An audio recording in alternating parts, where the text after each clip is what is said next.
Search करें Awami news. मुल्क भर की ताज़ा तरीन खबरों से बाखबर रहने के लिए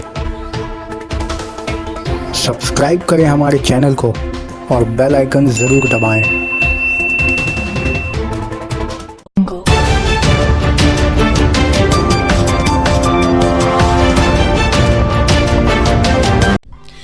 अयोध्या मामले में सुप्रीम कोर्ट ने तय किए डेडलाइन। दहाइयों पुरानी बाबरी मस्जिद राम जन्मभूमि इमलाक तनाज़ा मामला में जल्दी फैसला आने की उम्मीद है।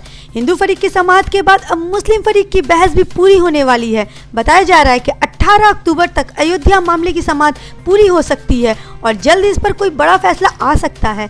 दहाइयों पुरानी इस मामले में फैसला नवंबर से पहले आ सकता है। मामले की समाअत करते हुए सुप्रीम कोर्ट के चीफ जस्टिस रंजन गोगोई ने इसके इशारे दिए। समाअत के दौरान चीफ जस्टिस ने सभी फरीकों से पूछा कि वो कितने दिन में अपनी बहस पूरी कर लेंगे।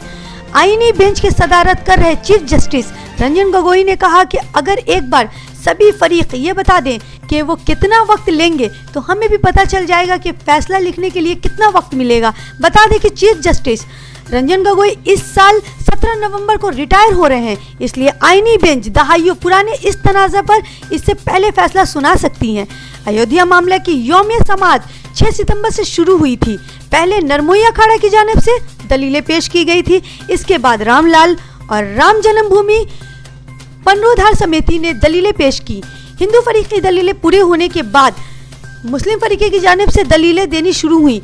इस साल मार्च में बेंच ने अयोध्या तनाज़ों को सालसी के लिए सुप्रीम कोर्ट के साबिक जज FMI खलीफतुल्लाह रूहानी पेशवा श्री रविशंकर और सीनियर वकील राम पांचू की कमेटी के सुपुर्द किया था, लेकिन सालसी के जरिए कोई हल नहीं निकला। अदालत अज़मा ने यौमिया समाअत शुरू की।